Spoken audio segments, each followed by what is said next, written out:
Understanding your mental state can help you to take control of your emotions. That minimizes the effect that successes and failures can have on your future trades. But how can you master trading psychology? There's a saying among traders that the markets are driven by two emotions, fear and greed. Whether you're a novice or a professional, everyone feels fear at some point.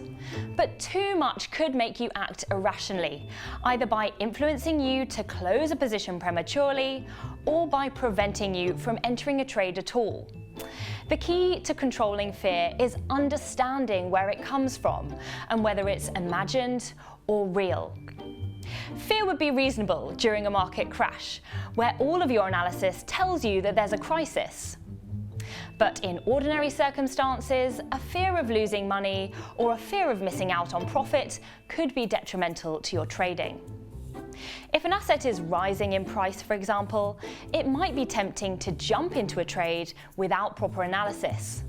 But this fear of missing out could put you at risk of losing capital. Now let's take a look at greed, the desire to acquire as much capital as possible. This get-rich-quick mentality is dangerous because trading strategies require thought and patience. The internet boom is a good example. For much of the 1990s, buying any dot-com stock was seen as a surefire way of making money. But investor greed caused the stocks to become overvalued. The bubble burst and market participants lost money. Greed can cause blindness to the potential downsides of a trade. So it's important to consider the risks attached to the position and how much you stand to lose if the market goes against you. Remember, knowing when to exit a trade is just as important as knowing when to enter one. So stick to your trading plan, manage your risks with stops and limits. For videos on these topics and hundreds of others, subscribe to our YouTube channel.